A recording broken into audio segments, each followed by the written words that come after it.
And Are You Okay is a not safe for work podcast, so any young listeners are discouraged from continuing. However, we literally have no way to track that, so do whatever the hell you want and enjoy the show.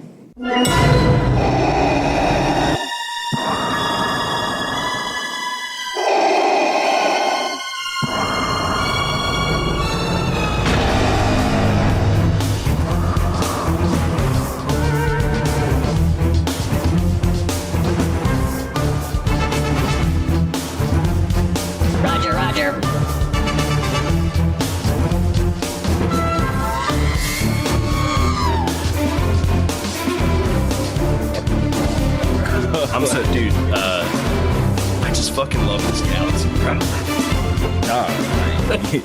Do you fuck with the wars? Do I fuck with the wars? I do fuck with the wars. I fuck with the wars and the stars. I do, wars too, bro. How can you not when you're like that's barbaric as shit? You know, that's it is barbaric as shit. That's fine.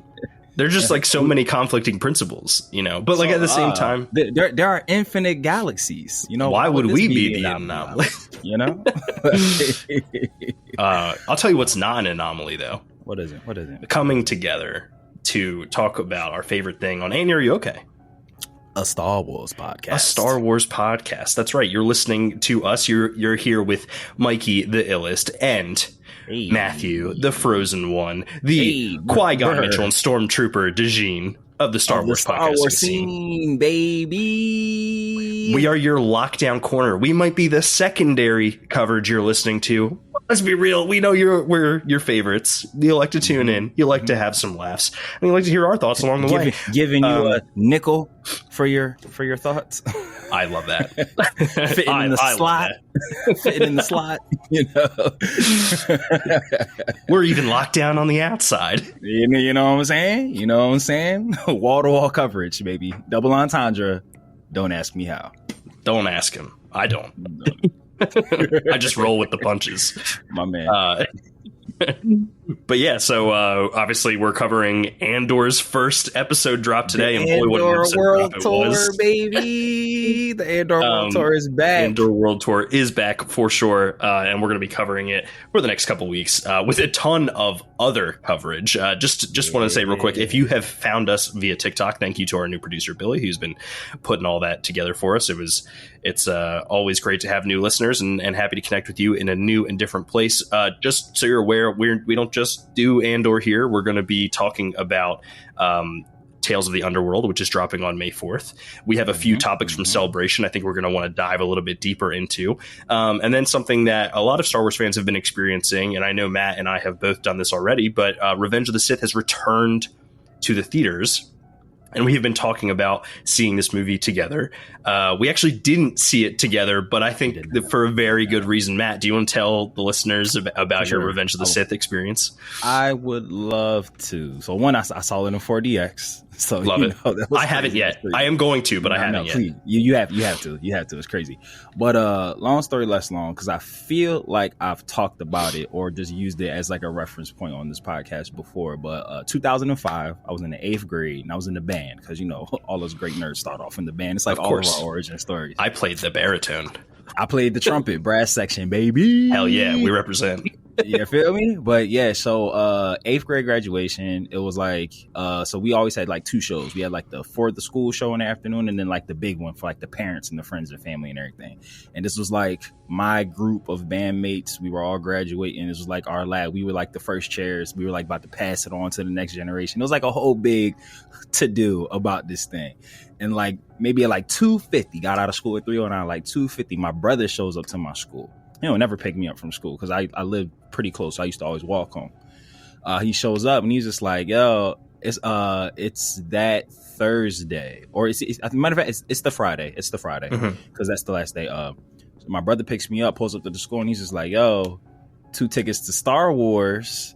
He was just like, but it starts in like 20 minutes. It's like it started at like 3:30. It's like 2:50. So I leave school about 10 minutes early, hop in the car, we go to Stars, and I'm like conflicted because I'm like, I thought he's taking me home. So I get in the car, I'm taking him home or whatever. And he's just like, yo, I got 2 tickets to Star Wars. We out. And I'm like, damn, it's episode 3. At the time, that's the last Star Wars movie that we think we're ever going to get. Like it's completing the set. It's everything is done. This is the cherry on top to tell the story of Anakin, Anita Skywalker. And I'm like, dang, because I'm gonna see it anyway. But back in the day, I used to have a thing about wanting to put a notch on my belt about seeing movies on opening day. Yeah. And I had seen every other Star Wars movie on opening day up until that point. So it was just like, damn, I can't have episode 3, the big daddy of them all, like go see it on a Saturday or a Sunday. Like disrespect to the fandom. So I ended up it's like saying to my brother, like, damn, like my concert is tonight at like 7, and like I said, the movie started at like 3:30 or some shit, 2-hour movie. And I'm like, I could pull this off. It's possible that I might be able to do this. But my brother, like, in words stuck with me, he was just like, when are you ever going to get this opportunity again? What's the worst that could happen? And I something about that sentence just like literally just stuck with me my entire life, because that's just kind of how I live my entire life. Like it's all just, risk management. Like, all right, how bad is bad? Oh, that ain't that bad. Like, I'm gonna do it. Yeah, no one's gonna remember you playing the Flintstones at your 8th grade concert, dog. Yeah, shit like that. And if we probably did bang out the Flintstones during that one or whatever. Pirates of the Caribbean was our big send them home happy. Yeah, that's like, that was the big one. But so we go see the movie. I missed the concert. Go to school the next day. I think it was like Thursday. And it's like the day where we're like turning in our instruments or whatever. And my music teacher, shout outs to Mr. Zisk, great guy. He reamed me out, bro, as he should. Like, but you said I was studying the master, John Williams, at work. Yeah, but it was crazy because in my excitement, I had let who I would have thought was a trusted compatriot in the band, like, no, I'm about to go see Star Wars with my brother, and he dimed me out. Oof. Like, so when I wasn't at the concert, like, oh, where's Matt? This and the third, no call, no show. He snitched on me, bro. So that's cold. I got reamed out. Mr. Ziss was just like, he took my trumpet back, 7 great years in the band, washed down the train. And he was just like, yeah, like, cause typically 8th grade graduation, everybody in the band would get like a trophy, like, thanks for your service type time. And he was like, yeah, you're not getting no trophy. And I was like, damn. But in the back of my mind, I'm like, well, fucking worth it, baby. Yeah. Like, fast forward to 2025. Tell me about so my life was changed in that theater, Mr. Zisk. So I don't care about that damn trophy. I know why Anakin turned to the dark side. But yeah, so 2025, we've been planning and talking about, me and Mikey going and seeing this together with all our other Star Wars friends, this, that, and the third. But like the day before and or the day of the concert, my older brother, who took me to see Star Wars back when I was 14 in 2005, who lives in Syracuse, just happened to be in town. And I was like, I can't pass up this opportunity to take my big brother, who took me to see this when it came out in the theaters, to the theaters to see it himself 20 years later. And we did, and we had a fucking ball, and it was the first time he ever been to a 4DX movie, so he was just like freaking out, and it was great. That's awesome. Hold the rest of your reaction, because I'm sure we will do an episode about it. But I just thought, when you told me why you weren't coming to like the showing that I had been working to come together, I was like, that's such a good reason, and I couldn't fault you at all, my friend. So I'm so happy that you and your brother got to experience that together. And the last thing I'll just do to harp on this, when I had like presented the opportunity to him, like he remembered like taking me to the movie, and I was like, I had said to him, I was like, bro, I was just like, that's like one of my like best memories of like my whole life. And he's like, damn, he's like, I didn't realize that like that had such a big impact. Yeah. So like, but it was crazy when I took him to see the movie, like while we were doing like the 4DX, he like taps me on my shoulder. He like looks at me. He's just like, I'm never going to forget this. And I was like, oh, right in the feels, bro. That's amazing. Right in the feels. I love that. But no, it was a great time, bro. It was a great time. All right. Well, without further ado, I think we should hyper dive into our main into our main topic of discussion today, which is the first 3 episodes of Andor. 1 year later, Sgrona Teema and Harvest. So we're going to do what we do here. If you haven't listened to us before, essentially, we used to do these like long episode recaps where we went through piece by piece, bit by bit, talked through it all. And honestly, You've seen the episodes, so we kind of decided to That's change why the you're formula here. up. Like, that's why you're here. You want to listen, you and hear our thoughts. So instead, we decided to create a new segment called "The Good, the Bad, and the Ugnaught," where we talk about one thing we like, one thing we didn't like so much, and one thing that caught our attention. I will admit, as you probably know, Andor, one of the best shows in Star Wars. Not a lot to hate here, but we're going to dive in. Very hard to find things to hate. Yeah, we're probably going to be nitpicking a little bit. However, it's the segment, so we got to do it. So without further ado, I'm going to hit that fucking sounder and let's do this thing. Oh, I have a bad feeling about this. I have spoken.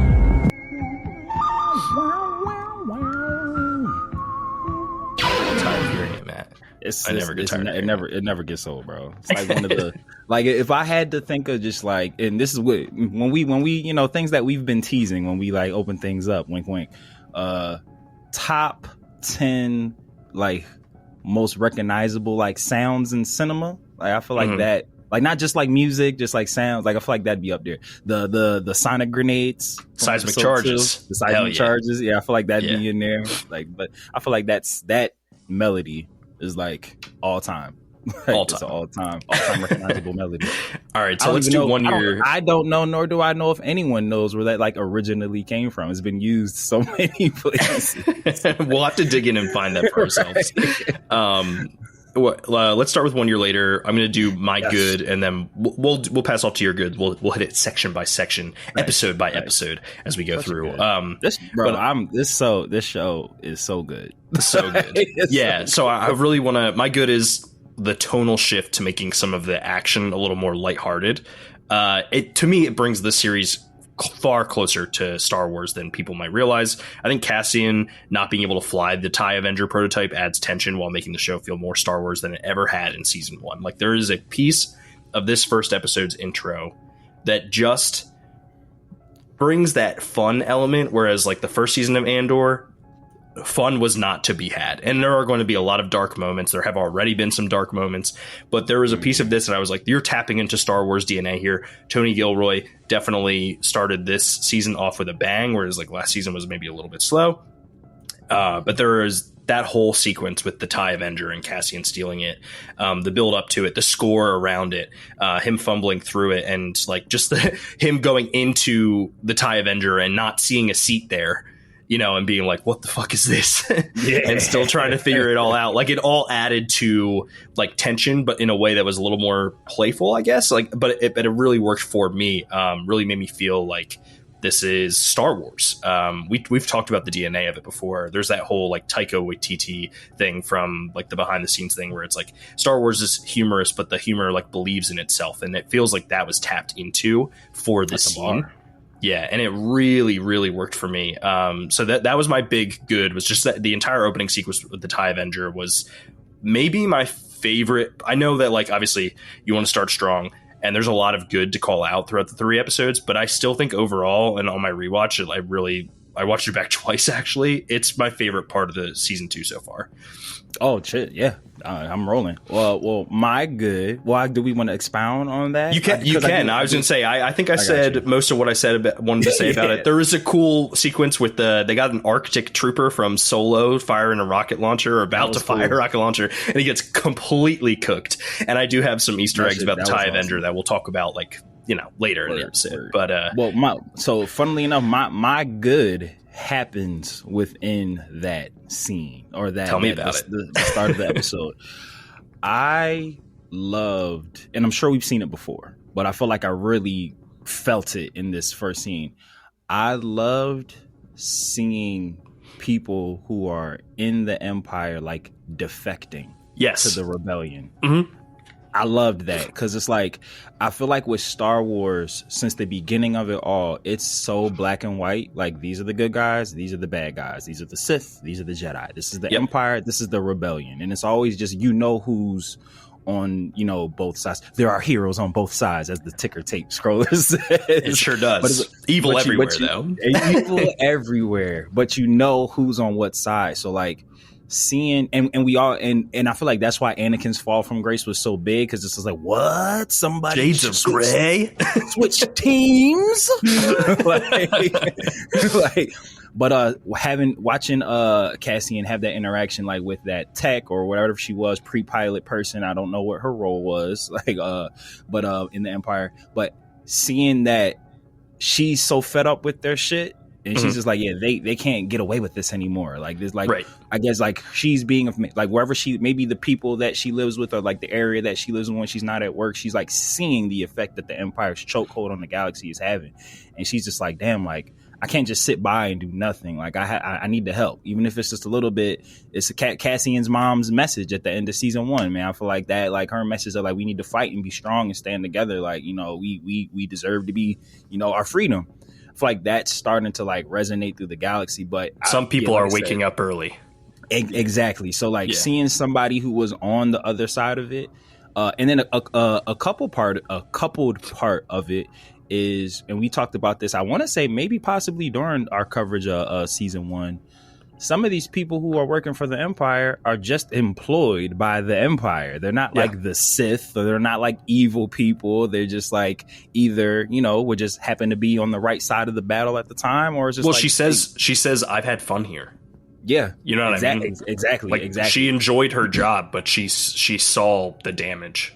Right? Exactly, and that's exactly what I was going to say. Like some of these people, and when we get to our guy Cyril eating cereal, we get to him like cereal. He was a spoke on the wheel initially. He was a cog in the machine, and you know, so like seeing people who are under the Empire but aren't a part of the Empire is really refreshing. And then also seeing people on the Empire side of things who are just like, yeah, this isn't right. Like this isn't humane. Like, you know, like this galactic Empire isn't bringing us peace and security. You know, this new Empire, your new Empire, it's trash. This new Empire sucks. But yeah, so that was my good, watching people on the inside of the bullshit being like, this is bullshit, because it just adds to the experience again, because it's like Star Wars has always just felt, and I kind of think that's probably by design, that it's just been good versus evil. So like seeing conflicting parties on both sides,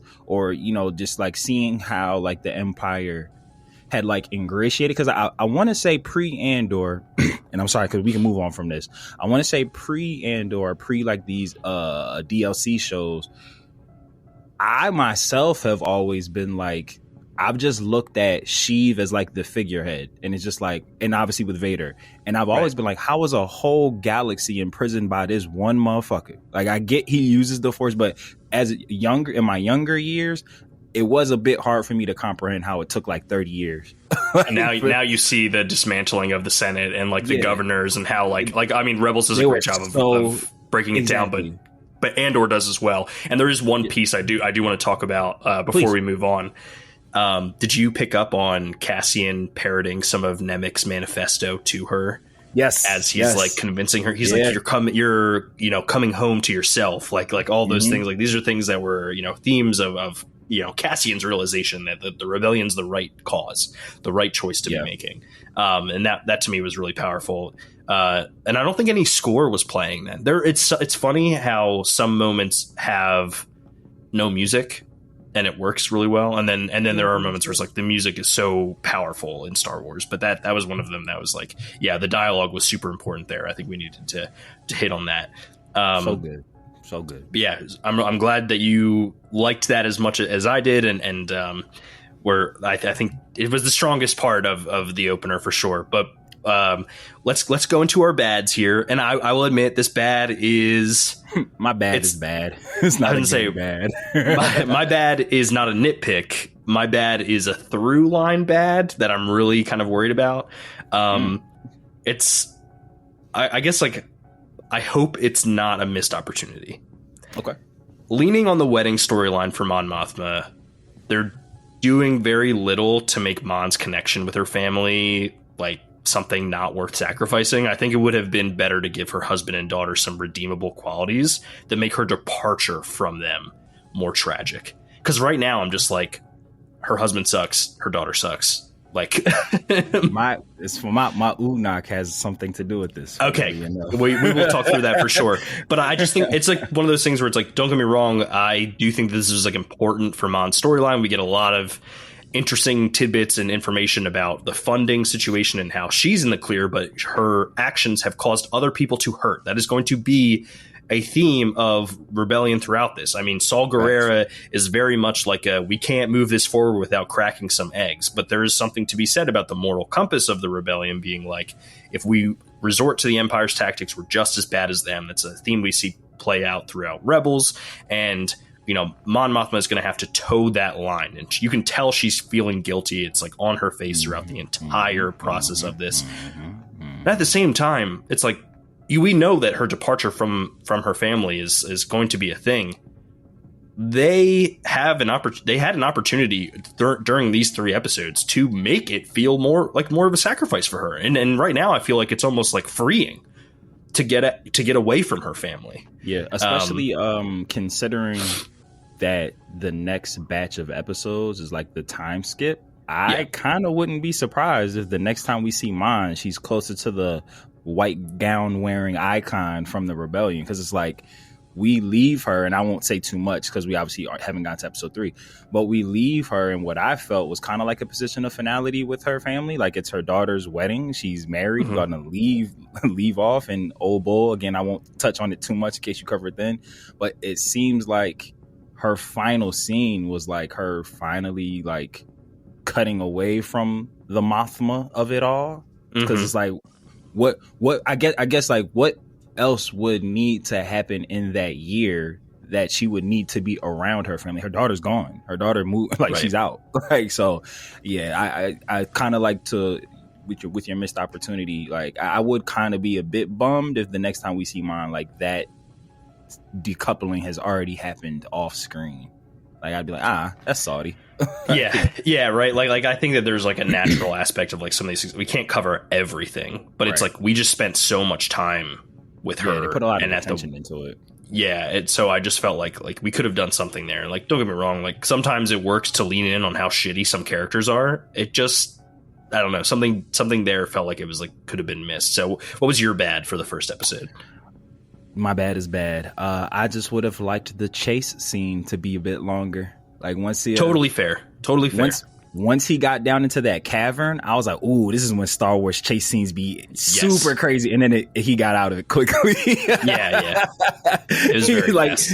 Yeah, he like, I guess in reality, if you like take your shit into a cavern, those tight turns, I guess most people probably wouldn't be able to effectively chase you very well. So maybe that's the realistic version of how a space chase would work, like in that dangerous terrain.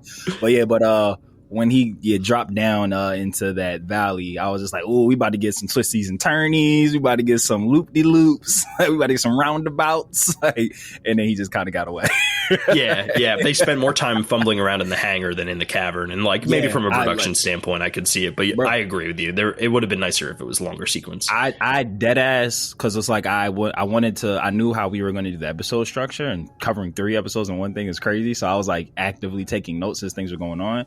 And I like looked down to type something, and when I looked up, the chase was over. I thought I missed something. Like, I rewinded back. I was like, "Oh no, I missed things!" And I was like, "Oh no, he got away." Like, okay, cool. Take that and rewind it back. Didn't miss the TIE fighter attack. Yeah, okay. Hey, I see what you did there. Let me see you do the Mon Moth stomp.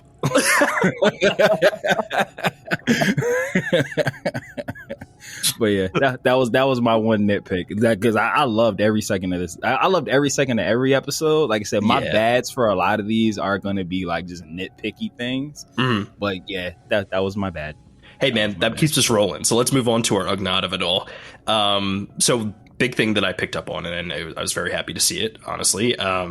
Just as a longtime fan of Star Wars, they're leaning heavily on the story group now to like connect the pieces of the puzzle back to A New Hope. Yeah. And it's not just like you could easily say like, oh, they're connected to Rogue One. It's like, yeah, duh. Like Rogue One leads into A New Hope. So like the through line is actually to the original trilogy, right? So they're not afraid to be leaning on Legends either. or established canon as we're like headed for that Gorman massacre. Like that's an inflection point. There's legend stories about it. It's also canon that we know that it's what ultimately sends Mon Mothma out. Like she condemns the Emperor, and then she has to leave for her own safety to then be the leader of the Rebel Alliance. So those things are great. The whole Gorman, like why Gorman is so important, and Director Krennic's like meeting with like all the ISB and Imperial just like entities and the propaganda machine, which to me was like almost a meta direct call out at kind of like right wing media right now. They're like, why do we hate Gorman so much? And it's like, oh, they're creating a culture war. Like I love it. You love to see like the real lessons come out in Star Wars, because they're chock full of them, really. Yeah. First and foremost, Ben Mendelsohn does not get his flowers. Like him as an actor already amazing. And then when you find out that he has a thick ass Australian accent, it just makes him like that much more goated. Like the things that the voices that the accents that he's able to pull off with like having with dead ass. The first time I ever heard him talk like in his real accent, I thought he was trying to be funny and like I thought like how he sounded like in fucking Secret Invasion and Captain America. I thought that was more like, I didn't know that was the same person at first. It was a lot. So many things, but I digress. I loved that whole propaganda Gorman shit. Like that dog, like again, that contextualized for me like how the Empire like dug their roots into the ground and like just had a chokehold on the galaxy. Because again, like when you look at it from the movies aspect, it's just like, oh, we had the big stick and we won the war. Like, you know, like the Empire, big, strong. We just muscling everybody. It's just like, damn, like so many people just getting muscled out by stormtroopers who can't hit shit. Like so confused. But yeah, but then like when you see like, nah, like they were like propaganda. They were like running like, you know, like you said, like right wing, like political campaigns, like to brainwash the masses. Like it was, and to make people hate each other. Like that's very real. And the craziest thing about the Empire, when you really think about like how they manipulate everybody, it's just like, I feel like the violent aspect of it was like the plan B. Like they were just like mentally manipulating people, and if they acted up, it was just like, oh yeah, damn, they can kill us very violently if they wanted to. But it's just if like they wanted to, they like it seemed like from the movie aspect, it kind of seemed like they led with violence, like because you know, like obviously Uncle Ben, Aunt Beru is like that's part of a larger thing. Like, oh, I've been looking for them droids. Of course, I'm gonna burn these people to a stake. But like, and obviously they are like very intense, like a very intense security system. The stormtroopers are. But like watching how they like manipulated the people into, you know, like believing that this was their best option. Like, hey, oh, it's either us or them other guys. And you know that they're traitors and they suck and they let this happen. Yeah. And then it was just like, oh yeah. And y'all leader is a fucking space wizard who can electrify us. Yeah. And like, let's just let's like break down the Death Star for a second, because that's what like we're building to, right? Like you know, it is something that can destroy a planet, but like Matt, what do you think is more powerful about it? The fact that it can destroy a planet, or the fact that the fear of it keeps everybody in line? Exactly, and that's literally what I'm trying to lead to. Like, I can't remember if it was in episode 1, but it might have been 2. I think it was 2. Might have been 1. It doesn't matter. But when I can't remember who was having the conversation, but Dedra was part of the conversation. I think it might have been during the board meeting, the brainwashing board meeting. But somebody was talking about like, yeah, like production's been down, like, you know, and it was just like, if it continues not to improve, like you might get like a personal visit from the Emperor. And I remember just like the delivery of that, it was just like, oh shit. And it is just during the board meeting. Like Krennic's got the Emperor breathing down his neck, essentially. Yeah, but just that again, like the fear of Sheev and like knowing what he's capable of is just like it's nuts in movie aspect when you feel like the Emperor and Darth Vader, because like the movie focuses on them, you feel like they are a very like central part of the Empire, like they're boots on the ground, they're everywhere, but like, they're really not. Like, They're especially not. she, my man's a ghost. He's in the wind. Like, no one, you rarely ever see the Empire. And I feel like Rebels highlighted that really well, like how high up he really was. But like in the movies, because we see him, every scene we see Darth Vader, we pretty much see the Empire. He's talking to him. Right. And I think that's the other thing, is that Darth Vader is almost as much of a ghost as he is. Exactly. And a lot of people are like, they're like, where is he? He should be out here more. It's like, actually, no, like he's not the poster child of the Empire. He is Sidious's main enforcer. Exactly. But I guess like because the movies, because it's like through their narrative, like we don't realize as fans like we're being dropped in like the high levels of the Empire, like the tippity top of the food chain, where these shows is like the bottom levels of the Empire, who the people who don't get no FaceTime with Vader and Sheev. So it's like knowing the power structure, or like being able to see it in real time now, like makes me appreciate like how big the Empire really was. It again highlights how they were able to like control and hold a whole galaxy like for years, for decades. Like, but it's awesome. It's awesome. And I apologize if I like somehow missed it. No, what was your Ugnaught, or was that? No, it wasn't. It was related to Mon's home. So weirdly, like contrarily enough, I felt that the deep dive into Mon's home, like the home itself, Chandrila, I and feel stuff. like I feel like for me it contextualized how big of a sacrifice she's gonna make, because it's like look at this amazing place that you lived at. I know like her husband's a douche, but it seems that she does get along with her other Chandrilans. Like seems like she's a pretty important person or loved person. Like we've only ever seen like their bomb ass living room in season 1 for some reason. It was always the living room or the kitchen or the dining room. And it's on Coruscant, right? So it's not right. But like just seeing like how massive her house is, and like going through it, and just like watching them, obviously like they're setting up for a wedding, so everything's like bigger than what it is, but just seeing how when she has to be in that element, like how she just it comes natural, like seeing like that's what she's used to and everything. I felt like it does for me put some weight. It's just like, damn, it's just like she's trying to have her cake and eat it too. Like she thinks at this point in time, like, hey, like I could still be Mon Mothma and help the rebellion. Yeah. And I feel like you start to see that she, like you said, like she's realized like, shit, I'm gonna have to pick. Like I can't do both. But I feel like, especially in that first episode, when she's kind of maybe still living in the fantasy that she can do both, like just seeing how much she is going to have to choose to walk away from, outside of just like her douchebaggy son, and even some interactions with, I'm sorry, not son, her husband. We'll get to those later, but I was just like, yeah, like I feel like they're intentionally like giving us positive things that Mon can hold on to, when like, because I remember when we were watching season 1, both of us were just like, of course she about to leave these people and go join the rebellion. They fucking suck. Like, right. But I feel like now showing like what else she has going on around her outside of her shitty home life is adding more weight to that she can't stay in this world anymore. She's gonna like suck. And I think that's what you were seeing in like the last scene of episode.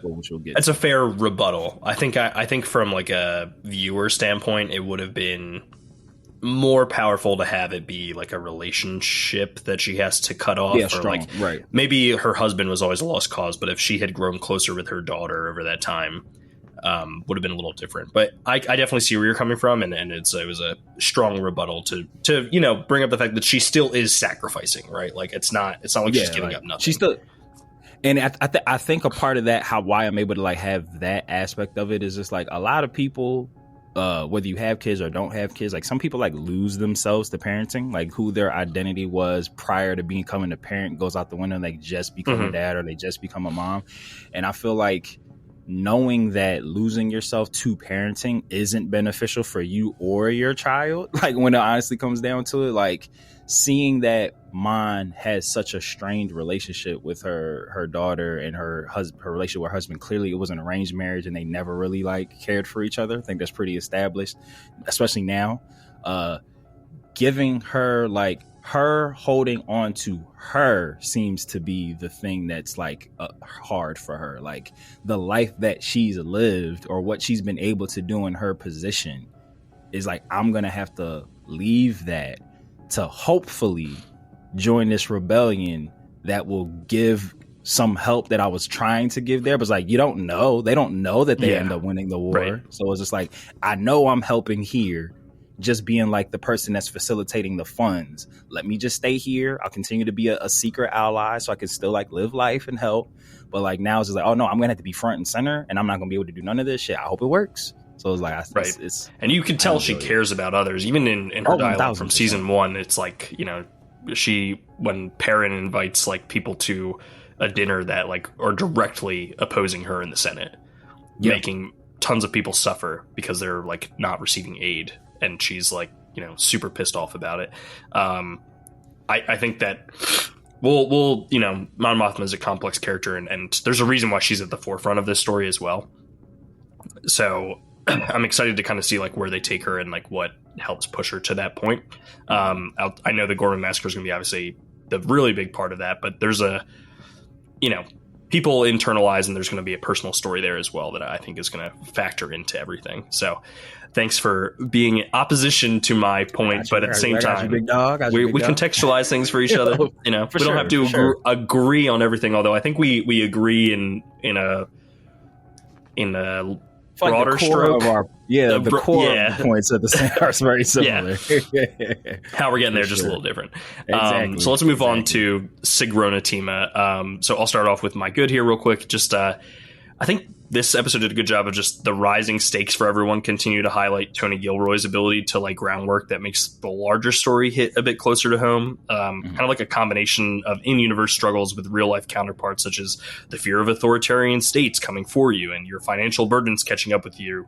Like the payoff hits harder when you can relate to some of that stuff. And while, you know, maybe you and I might not be like directly under attack from like an ice raid at the moment, there are probably people out there that are very much worried about like the current state of the world. And I think that's the one thing that maybe made these 3 episodes a little more powerful than I was expecting, is that like we're kind of living in real times. Like I know we don't, you know, some people like treat this as an escape, and I can understand that, but it's only so good because of its like real world implications. And, you know, we're not going to dive into kind of like the Revenge of the Sith of it all, but like it quite literally feels like we're living through the prequels at the moment, like in real time.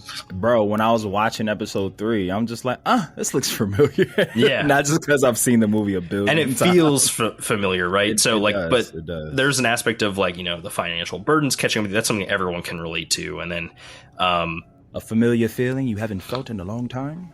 But it's good to have these things in the midst of, we're just used to Star Wars giving us the larger than life conflict that we see in the movies.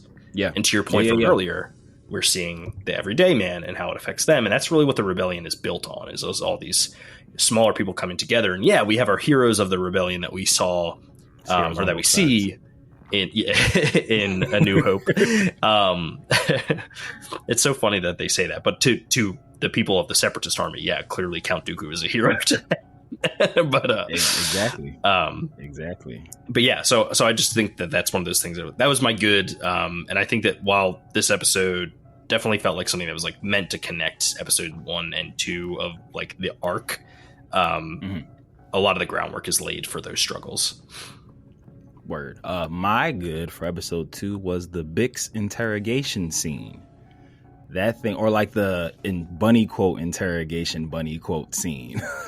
like everything about that, you know, like do you have a husband? Oh, where is he here? Like, oh yeah, he'll be here soon. And just like the creep shit. Cause it's like, one, I was super shocked that they pulled the trigger with the R word, like on a Disney show. Like I was super shocked. We will get to that.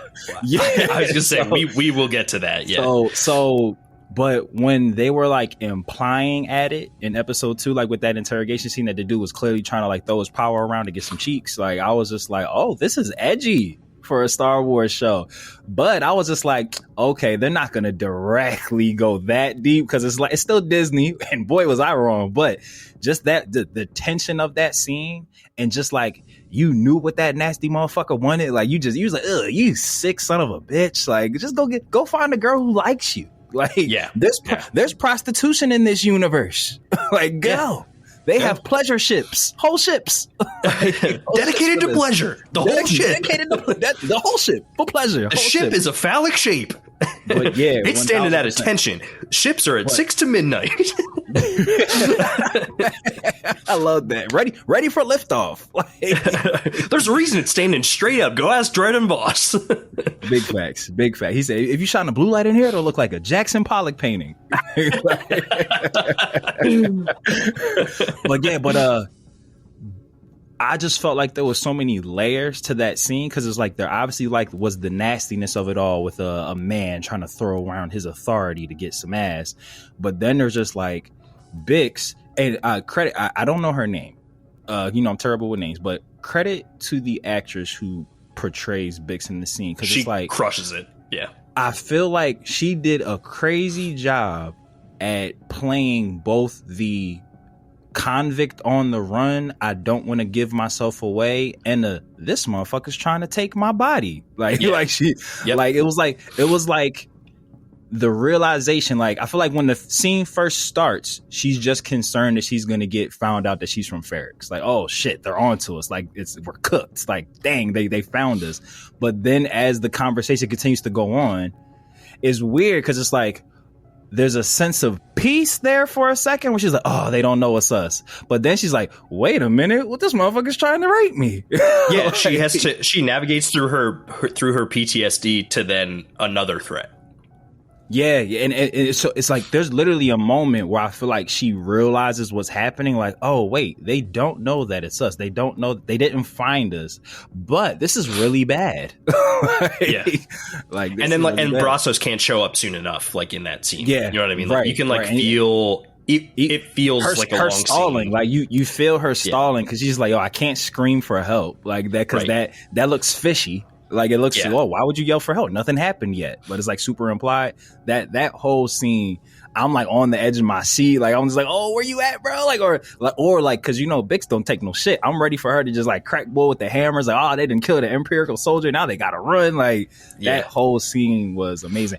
I also for like a brief second thought that Cassian might have like pulled up, like because we obviously know that he's just floating around in space at the time. Like, well, you're jumping ahead, my friend. That was happening. He's still in a bit of trouble. It's part of my bad. You're right. Oh, you're right. You're right. You're right. I combined it. But yeah, that whole interrogation scene was a masterclass of acting. I agree. I think it was really well done, and it lays the groundwork for an even more powerful scene that we see later. And like I said, we will definitely talk about that a little more in depth. But just want to cover or move on to my bad. I think when I first watched it, didn't bother me as much, but on rewatch, the Maya Pei Brigade storyline highlights nothing other than how dysfunctional the Rebel Alliance or the Rebellion just is, because the Rebel Alliance doesn't exist at this point. Which kind of like emphasizes the need for Luthen to press on like other rebels to unite. And if they don't do that over the next two arcs, then I'm going to be pretty disappointed with like how disjointed the rebels are when they're supposed to be kind of like strengthening and coming together. I think Rebels does a good job of like being like, sorry, go ahead. The lag hit us. Like I was gonna say, to your point, I feel like, cause we know Saul's going to be in the show. I feel like that whole plot line, which I thought was hilarious. It was fun, but I get what you're saying. Yeah. It was very fun, but I get what you're saying. I feel like that could lead to like that's going to be Luthen's through line, that he realized like Saul's militant way might be the more effective way to like get people together. Like, cause they had that, especially from like that great conversation they had in season 1. Like, I feel like, cause they're like kind of like us, like the core point's the same, but how they get there is quite different. So yeah, like with that point that I enjoyed the fact that they were showing like because again, going to things that I don't think I've ever seen on TV or in the Star Wars world, like when you hear like any type of like like militant gathering, whether it be like a rebellion or like an official force in like TV or shows, like you always see like the end result, like they're super in line, lockstep, like all right, got your 6. They got like code words, like they're like to see like a early team forming and it not gel, because we do always see like the reluctant allies that have to figure it out, and they usually like have the Avengers one bad mission, but then they get it together. But like to see people who should be on the same side just not be able to get it together, I feel like was a refreshing thing to see on TV. Like the conversation about when Cassian was just he was trying to figure out, he's like, who's in charge? Like he kept asking, like, who's in charge here? Like, and that came up multiple times, like in that season. Like they was just like, oh, who's the leader? Like who's gonna? And no one stepped up, and that was crazy to see because usually someone always steps up. Yeah, and to your point, like it's probably intentional, and we'll have to wait and see. But my concern and why it's my bad is that I just worry that it's going to weaken some great characters, like performances or strong performances. Like I'm not going to feel as strongly about how much I like Luthen if he can't pull some of these like threads together. You know what I mean? Like I think this is like what he's meant to do is like really be. You know, don't get me wrong, there are other people who pull the rebellion together, but he's the first person to actually try and get them to all come together. And so if he fails, then I'm going to be like, fuck. Like, you know, I'm hoping that maybe at some point, like, there's something that maybe a sacrifice from him that brings some of these people together. That's a good. Yeah, I never really thought about that. That's a really good point. Like, if he doesn't, like, have, like, a big payoff, then he was just, like, a really awesome A-list actor cameo, like in the show. Like he was just like a big name to have. Like, yeah, I didn't really ever think about it like that. I like that. Well, I don't like that, but I like that. But you hear what I'm saying. Yeah. So Matt, what's your bad for episode 2?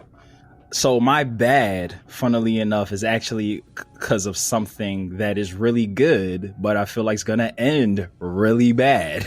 So that's my. I cannot tell you,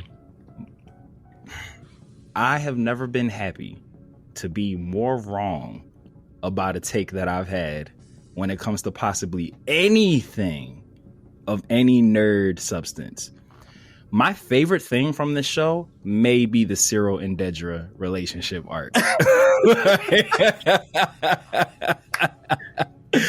Like it really might be. It really might be. And I know we both were like, I don't want them to go because I love the fact that they're already in a relationship. I didn't want to see him chase her. I didn't want to see that shit. Yeah. I didn't want to see him be like creepy guy stalking her, trying to make her fall in love, and then when she turns him down, he eventually strangles her. Like I didn't want to see that. Like, but the fact that they're in a relationship, thriving, they're both like bringing out a side of the other that they did not have in season 1. I'm enjoying that.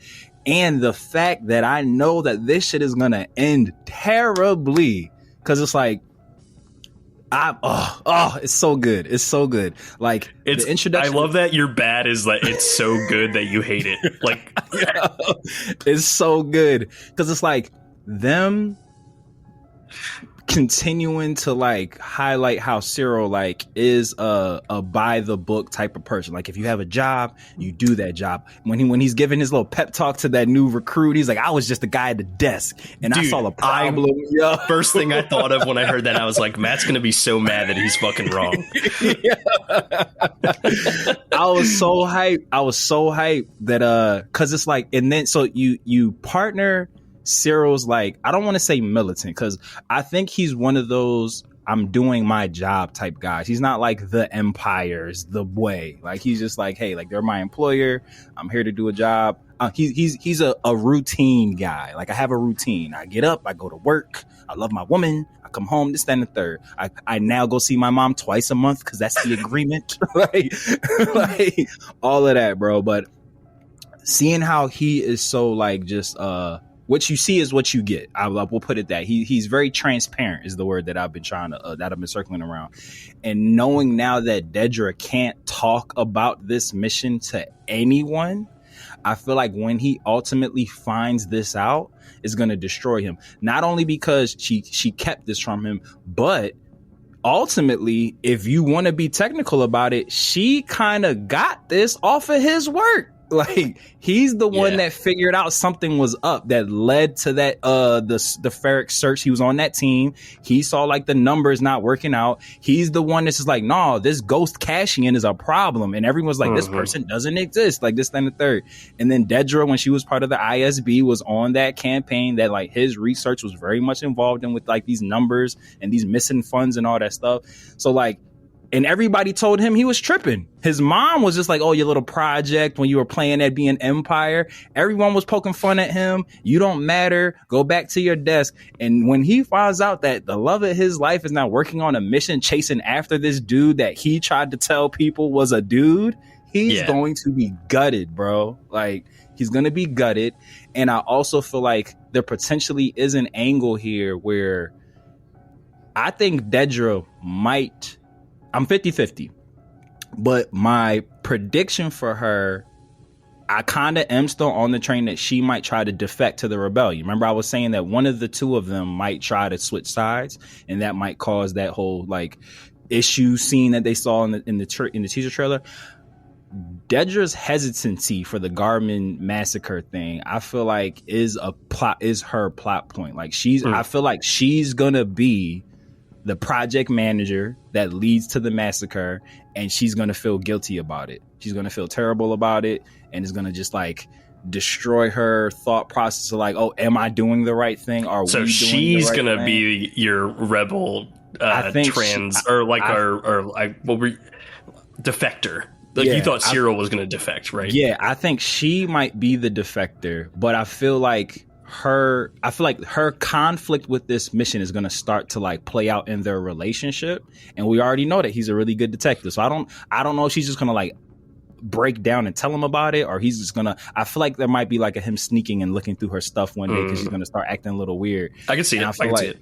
Yeah, I feel like I'm 50-50, but I feel like if they do go with a guilt storyline for her, I feel like that conversation with her wanting to switch sides and Cyril being a very like, no, like these are not on some like we have to be with the Empire, but like, no, this is our lives. Like these are our lives. Like, why? What do you mean we're leaving? What do you mean we're switching sides? We've been over here. They provide us this. We live this great, comfortable life under the Empire. Why would we switch sides? And I think that has a good chance. It's either going to be her switching sides that's going to like dissolve their relationship, and or just him finding out that she's been running this secret mission when he like wants to be a hero so bad. Like he wanted to be like, oh, hey, I'm actually making a change. I'm not just logging numbers. I'm like helping the Empire. So I was like, that's my bad because of how bad I feel like this is going to end. And I want them to win, especially when she took up for my mans against his moms, bro. Like that was, I was like, okay. All right. So I was, we're jumping ahead, obviously, because it's the next episode. And my plot for this one's really small, so we'll come back to them. But my good for Harvest is just the entire Dedra, Cyril's mom storyline. I thought it was incredible. Hey. We all know someone like Cyril's mom, and I think watching Dedra flex her ISB muscle to get what she wants in like the personal relationship was really a testament to her character. And dare I say it, a triumph, bro. And it was amazing. It was amazing. I feel like that was done to show Dedra's humanity, which is I feel like is gonna come into play when she's on this mission for the Garment Massacre. I feel like that's a good call out, man. I'll be keeping my eye out for it. I just think it's also there's an authoritarianness to it though that makes me feel like it could be a red herring, or not red herring. It could be something that like leads to that, but I could also see it being like there's two sides to this coin, man. Which one is it going to be? Is she going to lean hard, heavy into just being like, I'm in control, like everyone answers to me type thing? Yeah. Or the power of it all. Right. Is she going to feel bad about it?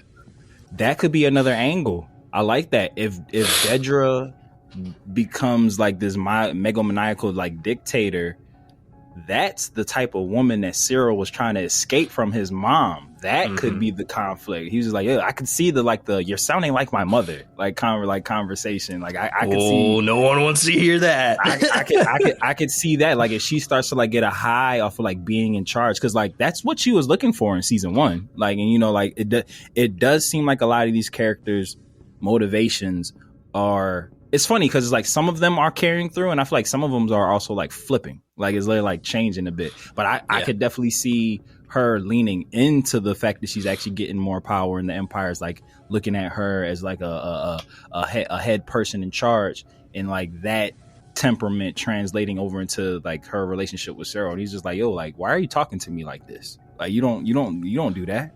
Like what? Yeah. Like what's all this about? What's going on? Something at work? Oh, it's nothing. Because even like that little small line where he like asked her how her trip was and how the meeting was, and he's like, oh, it was a nothing meeting, like because she can't talk about it. Like I feel like those little microaggressions of her having to like continue to lie to him about this are going to build up. And it's going to 100% go super left. But no, I definitely think so. Let's shift gears back to our Ugnaughts. Mine's really small. We don't even have to talk about it much. It was just I just love that the ending showed that they were on Yavin the whole time. Yeah. As Cassian flies away, I was like, yeah, there's the Misasi Temple. I love this. Like I wanted it was to just one of those ask you things about that they that, didn't have to do it, but it was great. Yeah.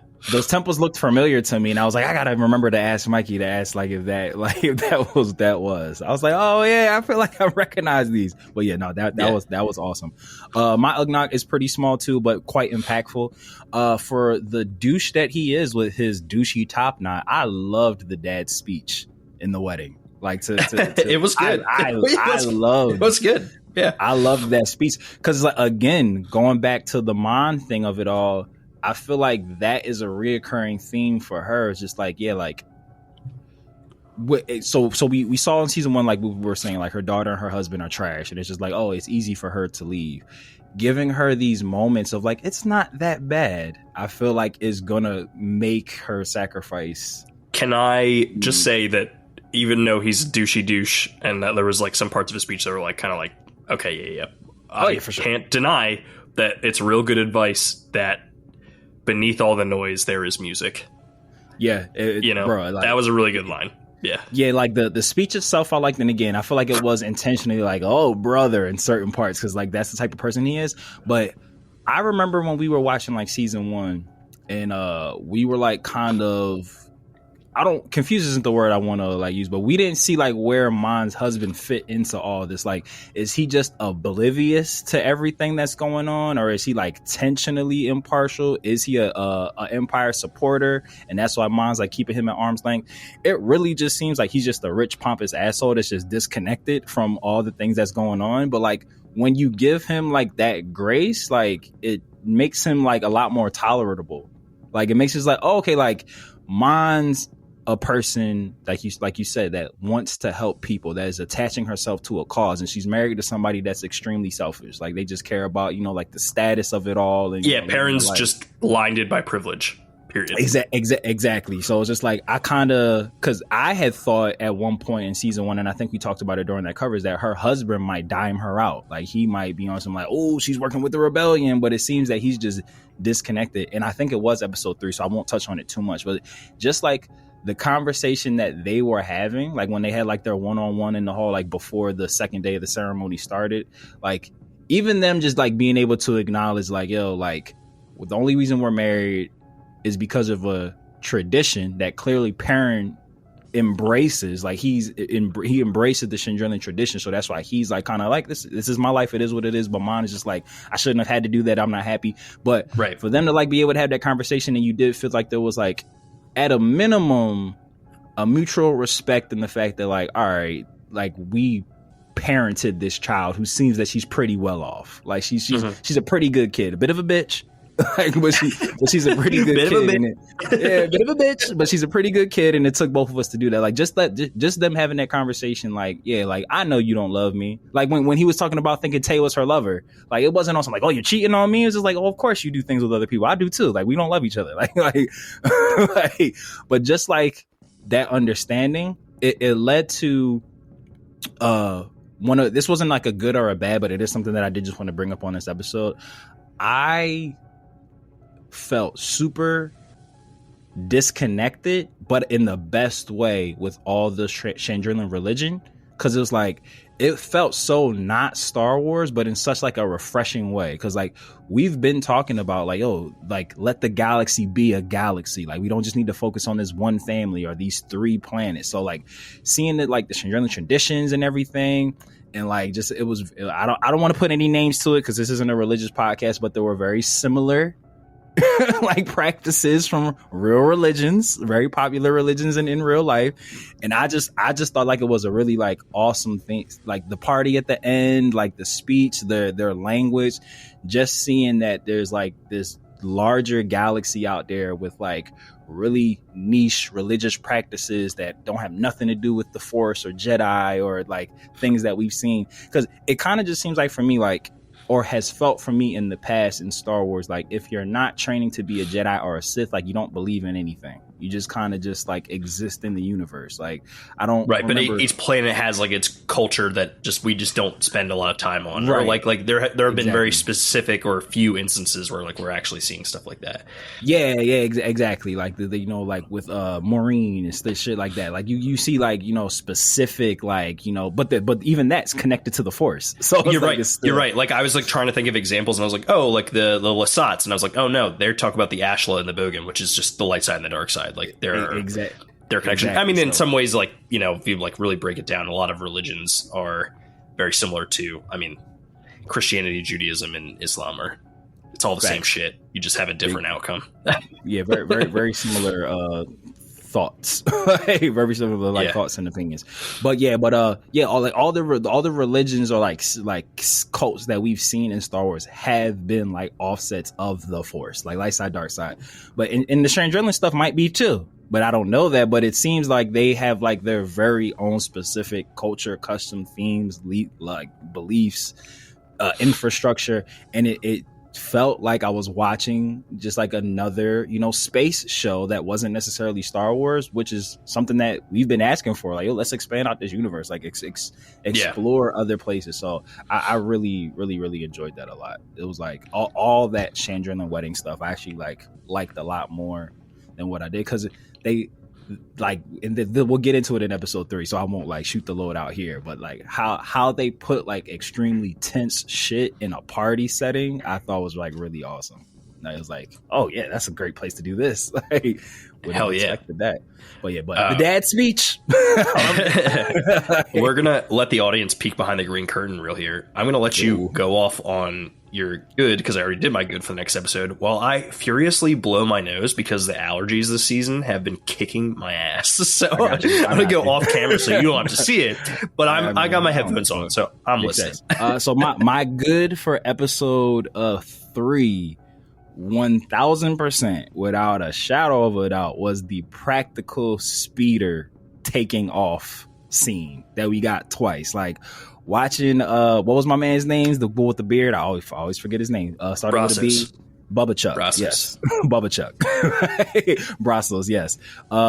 Watching him like get on the practical speeder and it take off, and like the wind blowing in his hair, and then like it wasn't CGI or like the quick takeoff like that, you know, they impose on scenes in Star Wars all the time.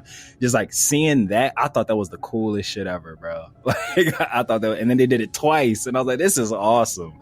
Well, that was definitely my good. Like the moment that happened, I was like, oh, that was all one shot. I went back and like immediately rewinded it and watched it right back. Like that shit was fire. It's at its best when the combination of practical and CGI come together. I think that's one of the like greatest things about new era Star Wars is, you know, George had pioneered all that prequel technology, and don't get me wrong, it is certainly great, and we love special effects, but practical effects make the universe feel lived in. And I totally agree with you. It was 2 really good shots, something that deserved to be called out on a set piece that was like, probably won't get a lot of mention because it's just a field of grain, but like, bro, it felt like a unique atmosphere. It felt like a unique atmosphere. Yeah. And to go to like the Chandrilan religion stuff, like a cornfield in Star Wars felt very out of place, but in the best of ways. It was there were certain scenes in these 3 episodes that like, and I don't know, because it's obviously was shot in modern times, it felt modern, some of like the conversation pieces, or like some of like the inflections or words choose, or just like environments, like especially like on like in the farm and everything. It felt like a modern TV show, like even though, you know, it's a galaxy a long time ago, in a galaxy far away, but it's like I've always weirdly for some reason, and it might have a lot to do with Ewan McGregor and Alec Guinness's like accents. It's like and they tell us this a long time ago, I've always like just felt like the Skywalker saga was like taking place in like what would be considered to us as like medieval times. Like I've always just felt like it was just like oldie for some reason. No, I could definitely. I mean, you have knights and magic. Yeah. so it's just like when I see things that are like current regular things, like microwaves or like shit like that, it's just like. Exactly. Like things like that. It's like a reminder, like, oh yeah, like this could be happening and what would be equivalent to like current times to me, just like in a different galaxy and stuff. So when I get to see like fucking wheat fields in Star Wars, I'm like, oh shit, we got those. I will point out. So Ray the Ruiner was like, it gave like really strong Lothal vibes, and I was like, it absolutely did. It absolutely big time. Did. Big time. Big time. What did you say you're good, or were we still talking? I did, because it was did it blend? Well, it was all about Deidre, Cyril, and Cyril's mom. Oh, so you did. You were talking about. I was like, I jumped ahead, so we can move on to our bads. Do you want to give me your bad for this episode? Can I give you an honorable mention? Good. Sure. Got you. Wait, hold on. What does your Ugnok have to do with for episode 3? Because I don't tell me what it is. I don't want to step on it if it's that. The gritty piece of this episode. Okay, all right, it doesn't. So I have because this was going to be my thing, but that speeder John just took over for me. You actually teed me up for it at the start of this episode, and you didn't even know. So you were talking about earlier in the episode about like Mom Mothma's like choice, and like she's eventually gonna have to make that sacrifice, and she's eventually gonna have to like cross the line. Essentially about like, oh yeah, like I'm gonna have to get my hands dirty like to some extent, or like be a part, like you were saying, like decisions she made hurt people and that made her feel bad. She's eventually gonna have to like become numb to that. I love the scene. It might have been my favorite scene in the whole 3 episodes, where she's having a conversation with Luthen, and he's basically saying like, yo, Tay gotta die, and she's like, that's my friend, like I can't die. And she was, I don't remember what she said to him, but it was something along the lines of the effects of like, oh, like I don't do that. I've never had to do anything like that, or like this is. And his response back was, how nice for you. And I thought that shit was so powerful, because here's Luthen, who we know and have seen him get his hands extremely dirty and do things that we know he is remorseful for, but he can't like allow himself to feel that remorse, because he knows like the goal that's ahead. He knows there's going to be a lot of blood, a lot of dead bodies, a lot of hurt feelings, a lot of like people who are going to lose loved ones. Like there's heroes on both sides. So, but and yeah, but like at that rate, right? But just the delivery of that line, like it reminded me a bit of like Mr. Chow, like, oh, but did you die? Like he's just like, oh, you don't want someone to die while we try to dethrone the Empire? Oh, how nice! Like that's nice. Yeah. Like it's just. Do you like think this is all sunshine and rainbows? Like yeah. He's just like you joined the rebellion. Like what did you think this was? Like what did you think we were doing here? Like this. Where do you think your money's going? Exactly. Like you can't pretend like it's not coming. So yeah, it was a great call out by you. Like you thought this was just politics? Like you thought we were just about to debate our way out of the Empire? Like just the how nice for you, because it was like so condescending, but said in such a way like, oh, you haven't had to kill anyone? Oh, so nice. Like good. Like you're lucky, because it was. I feel like it did 2 things. It was a reality check that like, oh, you do have blood on your hands already, whether you want to acknowledge it or not.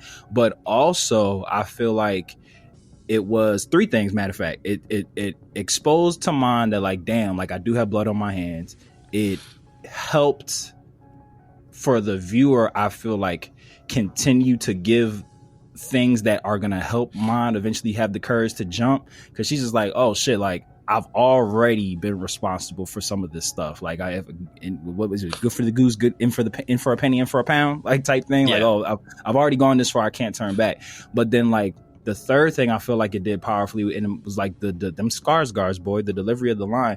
I felt like it was like oh, you're one of the lucky ones. Like you haven't had to kill anyone yet. Like find comfort in that. The fact that you haven't had to directly kill anyone or know that your decisions directly killed someone, like find comfort that you were able to pull that shit off for this long, because that's just chalked. And it's funny because it's like she really doesn't even get there, because she actually just goes right into denial and starts drinking to forget. Like you know what I mean? She is under the impression that they're still having a meeting next week. I read that differently. But no, I think it's like as she comes to grips with the realization that they're not having the meeting, and I think she drowns it in alcohol. Yeah. See, I'll refrain from that, and there's a reason for that. But go ahead. What was your? Oh, you said that was my good, right? No, that was my. That was my honorable mention. Yeah. Look, I got lost in the lore, baby. It's all good. It's all good. But so you can do your bad. You can do your bad. Okay, yeah. Let's go into bads. So this one's definitely a nitpick. Cassian taking a backseat for so much of this arc was a little upsetting to me. They developed a lot of other characters, and I think I just hope he doesn't continue to be a background character in his own show. Essentially, don't get me wrong. Obviously, it's called Andor. I think we know it's clearly an ensemble show, and the focus just wasn't on him as much this arc. But we only have 9 episodes left. I want to see him be more of a focal point. Only 9 is hilarious. I know. I mean, this is a show that could have easily been 5 seasons, in my opinion. No, I feel that. Yeah. I feel that. So I definitely feel that. I just want to make sure that I hope he gets more moments personally. And I think we will. But it was a nitpick. So I didn't have much else bad to say about it. Mine is a nitpick too as well. But with that, with the whole the 2 space teams beefing type arc what that Andor was on, I kind of took that as the throw off the backboard for his big moments, because I feel up until this point, Cassian has just felt like he has a boss. They tell me what to do, I go do it. I'm good at my job. That's my contribution to the rebellion. The people that are in charge send me on missions. I accomplish it. They know what's best. I execute their plan, my command. But I feel him being boots on the ground and seeing that a lot of these motherfuckers is punk ass kids that don't know what the fuck they're doing. I feel we've been saying that we can't wait to get that moment of when Cassian ends up as Rogue One Cassian, the military commander, the leader. And I feel his arc in these 3 episodes was showing him that there isn't as much of a figurehead in the rebellion as he thinks, because he's only been working. He's worked with the 2 most organized motherfuckers. If anything, he's been fortunate. But we need him to be I've come here to lead, not to read. Exactly. Exactly. But I feel that was done for that, showing him that you've been fortunate enough to be under Luthen and Saul, who got they shit down, but they're just 2 people. We're trying to get a whole galaxy to rise up. There needs to be other leaders. Other people need to step up. And I feel he was just damn, I might have to be one of those people that step up. All right, here we go. Mm-hmm. I mean, shit. That's what we did with what we're building here. We wanted our nerd content discussed or talked about in a specific way, a way that we like to talk about it, and we ain't see that. So we was just we got to step up. We got to do it. And here we are. Here we are. Look at us. You're transitioning me into my Ugnaught a little bit here. I'm not gonna lie. That's what I do, baby. That's what I do. Many fans, this is my Ugnaught, by the way. Many fans wanted grittier Star Wars storytelling. And, I didn't do my bad for 2. I was just going off of yours. Yeah, hit me with your bad, actually. So my bad, again, they were very nitpicky. Just 2 logical errors for me, for 2. I was quite perplexed as to how close those 2 ship camps were to each other until the smoke cleared, and it kind of took me out of it. So I was just y'all been super confused as to what's going on over there. Y'all been yelling back and forth. You can't really hear y'all have been missing. They literally were about 50 feet away from each other. How did y'all miss all those shots? when they were trying to turn the ship and they were all shooting to try to distract them, I was unless they were missing on purpose, which I don't feel they were, I was I feel they were way further apart, or at least that's how it was played. When the smoke was when it was foggy and it was dark, they played it Cassian crashed a bit further away. So it was really on some oh, they set up camp there, we set up camp here. Let's when they were having the one dude do recon missions, they were 10 feet away from you. You didn't just stick your head out the window, bro. You would have seen them. So when they finally had I did love the whatever version of rock paper scissors they were playing. That shit was the geek. I was cracking up. That was amazing.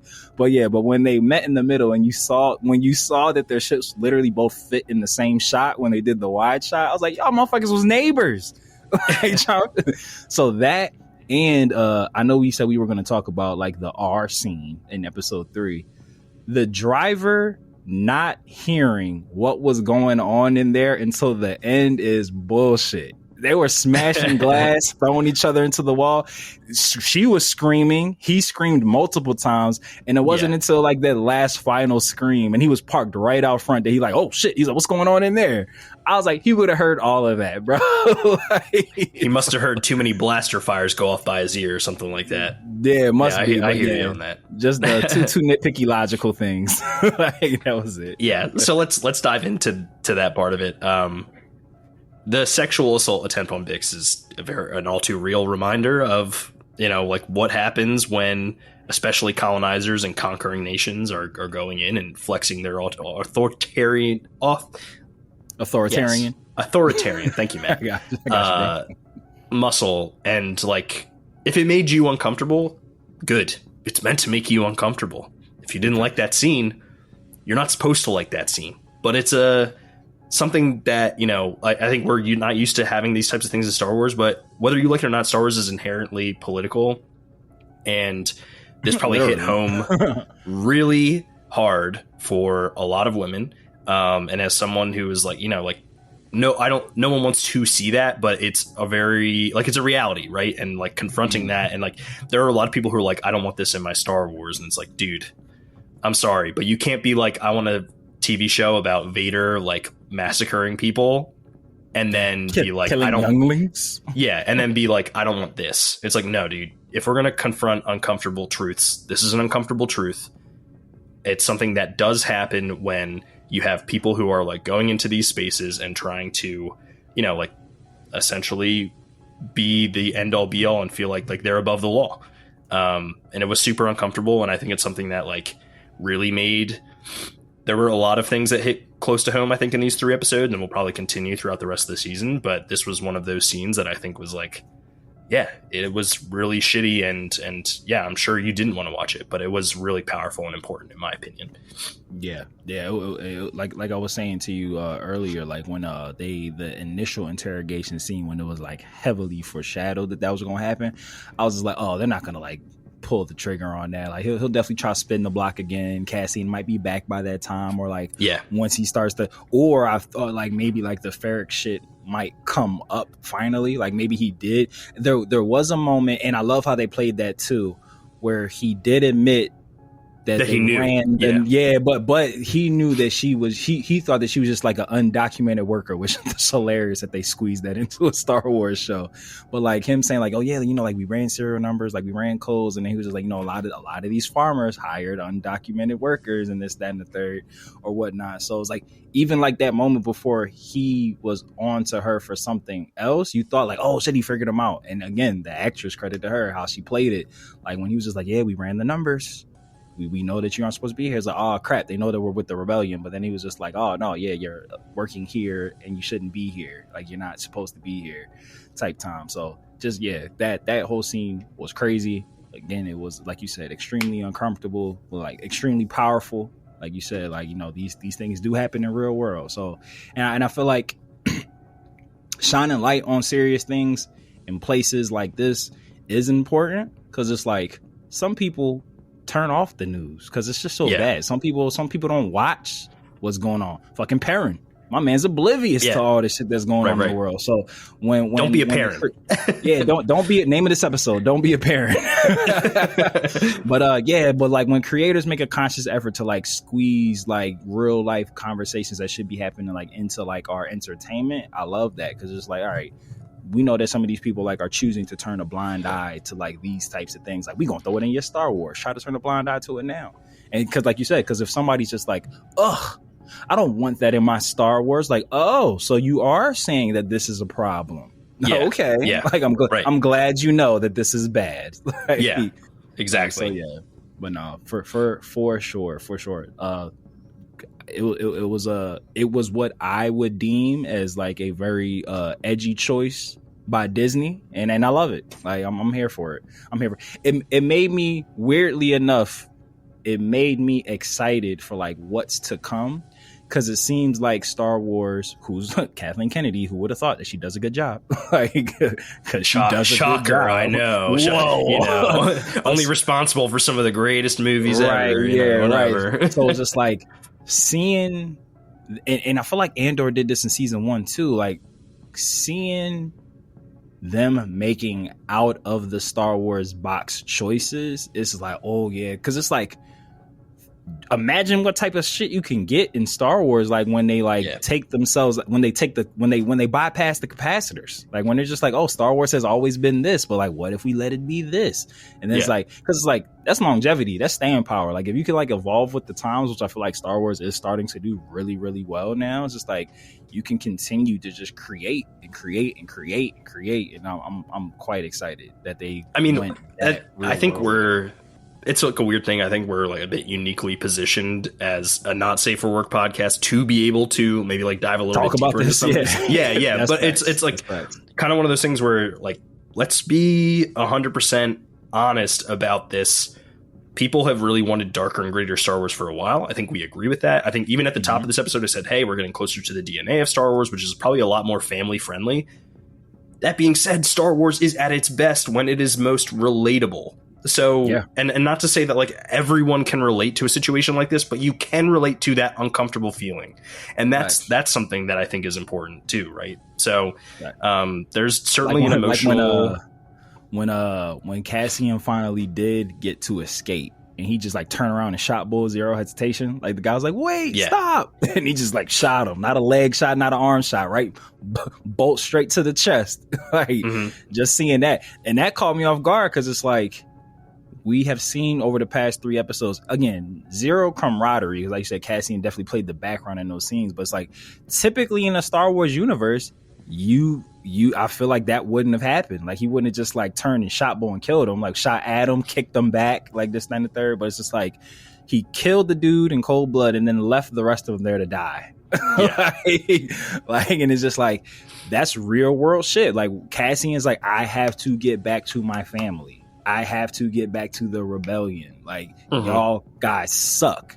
Y'all aren't an asset to the rebellion. Because we come to find out at the end of episode 3, there's 2 whole passenger seats in that motherfucker. Like he could have took somebody with him, like, you know. But he's just like, yeah, no, I'm out of here, bro. Like you know what it felt like to me, and I loved it. It felt like a Rick Grimes decision. And I loved it. Like it felt like it was a good comparison. I can't risk bringing any of y'all back with me. I don't know what type of time you on. Y'all are clearly super unorganized. I can't risk, firing a warning shot and you pull me up off this ship and now I get eaten by these rhino monsters like you guys. He's like, nah, I gotta kill you, and I can't feel bad about it. Like, and there are going to be a lot more dark, tough decisions ahead for some of these characters. And if you're not ready for it, well, buckle up, baby, because I don't think they're stopping. I don't think they're taking their foot off the gas. For sure. But if we want to end the episode on a bit of a lighter note, I have a couple other things to. Made sure to put this here so that we could go back to something else. my man. But but my Ugnaught for episode 3, and I feel like it's a strong candidate for name of this episode. Mon at the Rager, baby. Mon at the Rager. Mon at the Rager. I had Don't Be a Perrin written down, but Mon at the Rager sounds. I love Don't Be, but yeah, either or. Don't be a Perrin. Mon at the Rager. But bro, I loved everything about that scene. Like just one Mon got some moves. She was killing it, yo. Just like, bro, it felt like an acid trip. Like all the colors and the dancing around like that statue, just like the fun. But it was crazy because it's like it was such a joyous scene and moment and colors and vibrant and music. But like to what we were talking about before, how she just wanted to like drink past it. I don't think she was drinking past it. I think she was drinking through it. I think that celebration was the death of Mon Mothma. I think she was saying goodbye to herself. She was just like, because we see she has like that final moment with her daughter. She's just like, we can leave all this behind. And I kind of feel like she was talking about the rebellion too a bit. Like I don't think she was saying like, like come with me. Like you don't need that. Come with me. We doing some dope shit over here. Like, yeah. Because I feel like, she had that conversation with Luthen that Tay gotta go. She's trying to figure out a diplomatic way. Can't figure it out. He's pressing her. She's like, damn, this is my childhood friend. I'm trying to save his life. He's not taking any of my cues. You're gonna die if you don't back the fuck off. And I feel like that conversation with her daughter where she was talking about like, my mother was drunk at my wedding, like this, that, and the third. And she's just like, yo, like, you don't have to do this. Like, you can do anything you want to do. You're strong. You're smart. Like, we don't have to walk out there. We can go out there telling the wedding's off and just dip. And I feel like she kind of was just like, had a moment where she was just like extending that final olive branch. Like, yeah, y'all suck. But if we want to get out of here, we can get out of get out of here. And her daughter was just like, bitch. Like, that's what helped me form my, like, these people aren't worth sacrificing for, right? So, and I feel like that drinking scene played right into that. She was like, yeah, like my daughter, like clearly mine has been anti-Chandrillan customs. She felt that she was forced into a marriage that she didn't want to be forced into. Mine clearly is somebody who's like driven, strong, independent. Like she's about to become the mother of the rebellion, for God's sake. So it's like, not even for God's sake, for mine's sake, praise be to the general. But I feel like for her to hate Chandrillan customs, and she took this one final moment to fully ingratiate herself and fully participate in these customs. It was a farewell to her life as she knew it. She was just like, yo, this is a community, a part of people that I've been rebelling against. But, this is what I knew. This was my comfort. Like, my daughter is staying here. My husband is staying here. And I got to go. And I feel like her even crying, you think they're like tears of joy, or like just drunk tears, like emotional. It's like, no, like she's crying. She's at a wedding while laying herself to rest. Like she's like, it's her daughter's wedding and her funeral and Tay's funeral all at the same time. And it was just like such a power. And that fucking, again, shit in Star Wars, that fucking dubstep music, bro. Yeah, I was in my room going, definitely a new one. I was in my room fucking pop locking. I was like, oh, get him. You were throwing your hands up when she was throwing her hands up. Gym tan laundry, fist pumping like a motherfucker out there, bro. But that was my Ugnaught. Like just the music, the view, the vision, the actress who was playing Mon, like, again, somebody who's been so anti her customs, participating in said customs. Do you need my help putting this on?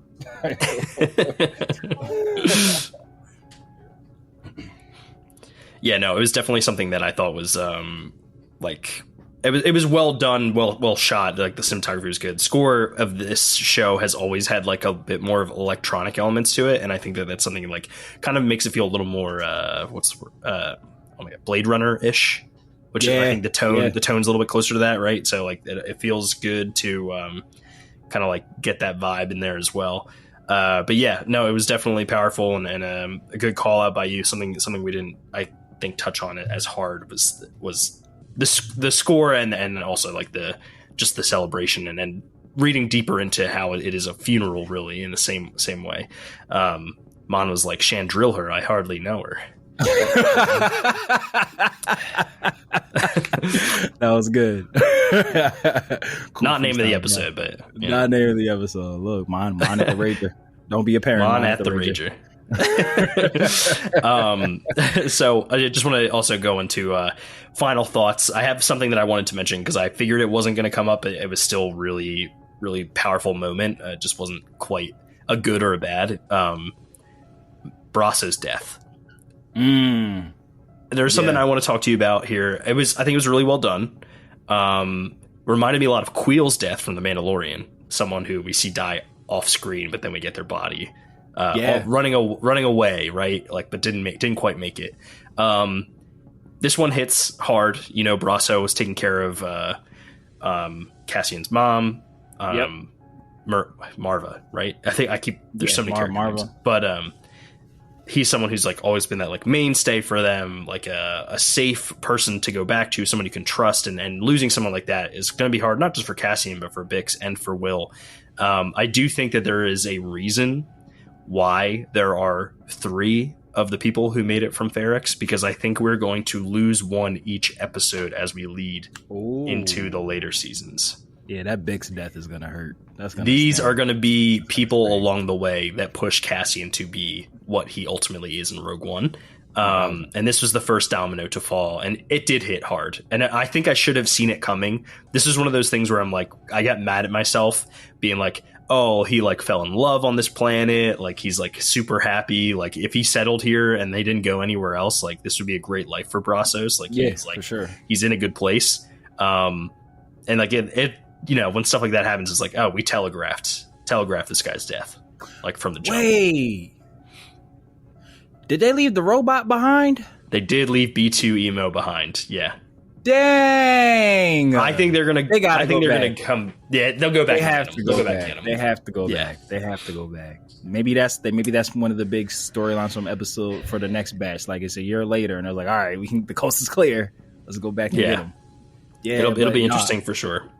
Yeah, the death of Brazos was definitely it was so crazy. Again, like going to how they played it, and I don't did you feel I kind of how you teed it up, I feel like you might kind of felt like I felt like it felt big but downplayed all at the same time. And I feel like it was like he didn't get a time to like sit with the body or like do the, you know, the hands over the eyes to close them or give, like he did hold him and hug him and stuff. Go back and watch it. He like presses his face to Brazos' face, and you can like So what for clarification, because I feel like they didn't stay with the scene long. Like they didn't like sit with Cassian and him like holding him and crying. Like they cut to Bix and Will like running to the scene really quick. And I think that's intentional. Yeah, I was just gonna say I feel like it was intentional to just be like, this is the cost of war. You lose people you care about. Not just the like cost of war, but like time is of the essence. Like they can't fuck around. They can't fuck around. Everything is so tight. Every moment's important. We have to go. Every second is you don't have time to dwell on what you've lost until you are safe again, and you're almost never safe,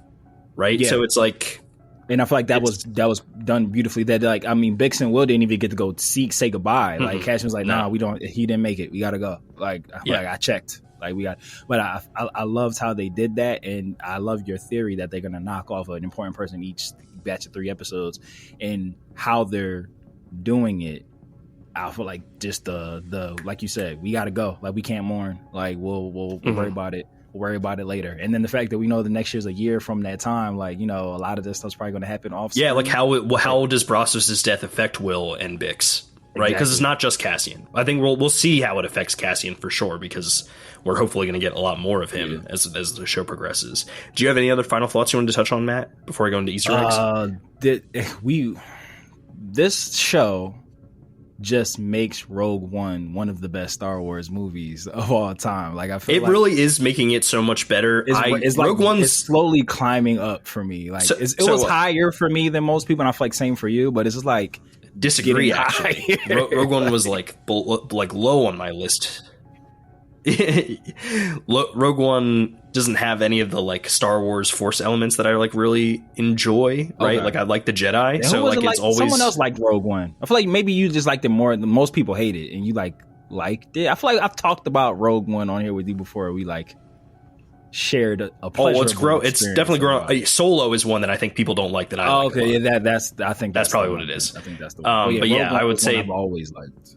Every future rewatch of Rogue One is going to be under a new context.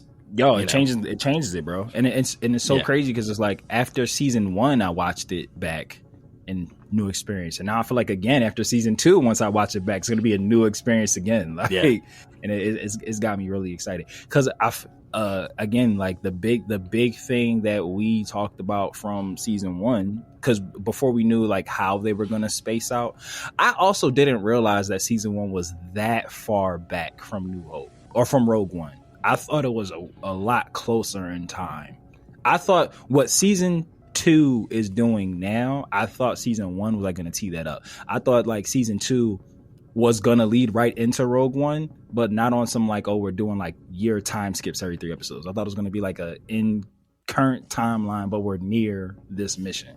Mm-hmm. So it was like in that aspect of things that we talked about like wondering what that moment is that like gives Cassian that numbness that we see him in Rogue One, that he's very much like he's a lot more akin to Saul. Like his temperament is a lot more akin to Saul in Rogue One, and we know that they work a lot more closely together in Rogue One. So I would imagine that we're gonna see I won't necessarily shift away from Luthen, but we know Luthen ain't in Rogue One. Like, so it would seem that something happens to Luthen that does kind of put Cassian, like, I won't say under the, I guess I would say under the saw tree, maybe not directly, maybe like he's someone that the Alliance trusts to do things that are off the ledger, I guess, but not as off the rails as Saw Gerrera. For sure, right? For sure. I think that's why they trust him with Jyn in Rogue One, and I think we're going to get to that point. And but to something that you said, that like how is he able to kill that guy on the Ring of Kafrene, right? Just with no qualms, like his arm's broken, he's not going to make it, and he's like, this is better for you, like better to be captured by the Empire. He knows firsthand better to be dead than be captured by the Empire. Yeah. And I feel like what he did to that group of people in episode 3, like, well, two. Yeah, two. Like, yeah. He leaves at the very end of 2. Yeah. He leaves floating around in space. This might not be, I could be wrong, but maybe I missed something. I was a bit confused when Cassian was like floating around in space and he like called in for like, directions. And then when she was just like, oh, we couldn't get in touch with your team, he then immediately like sped off. I thought he was lost. I thought that's why he like called in, like asking for help. He's like, what, we need a new drop point. Like the drop point's compromised. Like, what should I do? Where should I go? And when she was just like, I can't get in touch with your peoples, he immediately like hit hyperdrive and dipped. So I was like, I thought he was lost. Or maybe when he initially called, he was like, yo, where am I dropping this off at? Yeah. And she was just like, we can't. And then he's like, oh shit, well, you gotta wait. I need to go see my friends. Yeah, I have to take care of my family, essentially. All right, talking through it with you, we figured it out. All right, cool. Because at first when I was watching this, I was just like, wait, where are you going? I thought you just said you were lost. Like, I thought you were lost in space, bro. Like, but that was, he's like, I've been upside down. That part was funny. Yeah, but I will say, if these first 3 episodes are like any indication with how the rest of season 2 is going to pan out, this like might go down as like one of the greatest pieces of Star Wars content like ever like put out. Like, we are going to be comparing other shows to this for a long time. 1000%. Like Andor in its totality, leading through to Rogue One, is definitely going to be like one of the benchmarks that we start like measuring Star Wars shit to for sure. Not a doubt in my mind. Quite exciting. Yeah, it's always dope. It's always dope, like when you're part of something historic and you can like acknowledge that this is something historic. Yep. It's just like, yeah, this is going to be something that people talk about like when we're old as shit. And we go like, yeah, I was there. We were breaking it down in real time. Andor World Tour. Yeah, facts. Andor World Tour, baby. But yeah, no, that was amazing. All right, so I have Easter eggs that I picked up on. Obviously, I'm not hitting every single one of them. While I am the human holocron, if you want to see full breakdowns of Easter eggs, I can recommend some YouTube channels. Star Wars Explains, New Rock Stars, and Screen Crush all do great jobs with their Easter egg videos. I always check them out once Matt and I record because I don't want to hear other people's opinions before we talk about it. So just a couple of my favorite Easter eggs that I pulled out of these episodes. Sinar Systems is responsible for creating the TIE Fighter. Naturally, the TIE Avenger intro took place on that planet. Another piece of information about the TIE Avenger. Most TIE fighters in the Imperial era don't have a hyperdrive. So the fact that the TIE Avenger did have a hyperdrive was interesting. Also to note, the TIE Defender has a hyperdrive. It seems like there were quite a few attempts and efforts to outgun the rebellion via a starfighter, and that certainly seems to fall apart. I'd like to see more stories about that. We got one about the TIE Defender and Rebels and why that doesn't take off. I want to see more maybe about the TIE Avenger and how we're able to, like, the rebellion's able to squash that from taking forward. Does that go ahead? A question I did have that you might know, and it might be a non-question. The TIE Avenger that they stole, does that like become something in Star Wars? Like them? It's like not really something that's popped up in any sort of show or movies. It's mainly been a video game thing, and I think that that's like this is its first introduction to like a live action storytelling, and it's not an animated storytelling either. Because it felt really big that it made me feel like, oh, like is this like the blueprint for like a ship that's really popular in Star Wars? No, yeah, it's supposed to be like a better. You know what it reminded me of? Truthfully, was Kylo Ren's starfighter from The Last Jedi, but it's ultimately one that doesn't get like mass produced in a way that so it's going to get destroyed. I would imagine at some point. I would think so, or maybe like. Yeah, I guess something with it to like understand what they're doing, and maybe that's part of like this is them taking down the TIE Avenger program or something like that. Got you. I mean, and then one the TIE fighter that can do hyperdrive is probably pretty important. It's a big deal, yeah. Another thing connected to the TIE Avenger, the tracking in it is the targeting computer essentially way different than we've seen from other TIE fighters. It's actually super similar to if you're ever playing Rogue Squadron and you're picking up on GameCube. Yeah. Yeah, you're picking up the things. I don't know if you noticed, Matt, but the trackers were just the same as when you can see like the starfighters. Yeah, I didn't even think about it. Now I'm going to go back cockpit, and look. Yeah, no, it's awesome. That's how I played Rogue Squadron in the cockpit view too. Yeah. So super sick. My A-wings zipping around. Zipping around. Another Easter egg, Mothma's aide Erskine makes his live action appearance, and we get some crucial backstory for him about him growing up on Naboo, his father being from Chandrilla, but his mother being from Gorman. I wouldn't be surprised if he has much more like personal stake in this story. Maybe we get a little more about him, but we saw him first in Star Wars Rebels. He is the main person who is kind of like getting Mon out of or helping Mon escape before they meet up with the Ghost crew to eventually get her to the meeting of the like alliance to restore the rebellion. Is Ahsoka a part of that episode? No, this is in season 3 after the World Between Worlds at that point. So Ahsoka is gone. Gotcha. I've definitely seen the episode. I just don't remember it. Yeah, no, it's the one where like it's the one where Ezra has to hop in a TIE, or not, I'm sorry, I was about to say a TIE bomber, but I meant a Y-wing. And they like fly through a nebula. And this is feeling familiar. Yeah. Okay. So Mon Mothma's on the Ghost, right? Like with Hera and stuff, and they have to get her to that meeting. So got it. That's the last piece I have here is a very clear shot of a Keldor mask that looks like it's probably Plo Koon's that they have from like back in the day, but probably not Plo Koon's in canon, just because I don't know how they could have possibly gotten that artifact since he right. But it's in Luthen's shop right next to the Amidala headpiece that we also saw in season 1. So I did see that. Yeah. Outside of that, those were all of my big call out Easter eggs. If you saw something, I wasn't here to tell you all of them. That's what the YouTube channels are for. You're here to come here and listen to us talk about our opinions on Star Wars while maybe making some inappropriate jokes. Maybe. You're damn right. Dickless icon. Dickless icons over here. Got my legs chopped off. I can't fuck no more. That's really why he grumpy. That's really why he has a vendetta against Obi-Wan. Little known fact for the fan base: Darth Maul, a frequent flyer with them pleasure strips, bro. Frequent flyer. He actually owned one and had to give it up because it reminded him too much. Yeah, that's why it's Dryden's now. What's up, buddy? Kids is busting in here today. The life of a parent. Without further ado, though, Matt, why don't you close this bad boy out? We've been talking for quite some time. Life of a parent, not a parent. Don't be a parent. Mine at the Rager. Don't be a parent. But Animaniacs, it's like we always say here in the galaxy, not so far away. You know, if time permits it, you know, we would encourage you to go Mine at the Rager. You know, respond back to messages on your pager. You know, if you have extra, I would love a banana an hour later. You know, oh no, personal visits from Darth Vader. You know, do you know if the Empire caters? Oh, okay. Wait, it's the Emperor. Hold the elevators.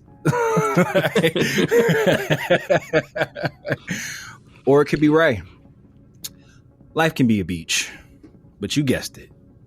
As long as there's no sand, unless it's in 40x, because maybe he'll tolerate. If it's 40x sand, he might tolerate it. But if it's not 40x, Anakin Anita Skywalker will not be Okay. Be okay. I definitely had a real talk with Rogue One. We forgot to do. We'll get to it. We're way over. We were like, oh yeah, this will be an hour episode. No, a little bit longer than that. Thanks for joining us. Well, you know, when you're done mining at the Rager, may the force be with you. And with you, Matt. Oh, we switched it up there. you know, Cooper the G, later nerds, or Quinyon Mitchell. Who's who? Don't make it weird. I said your line. I said later nerds. Thank you. I said your line. I said deuces.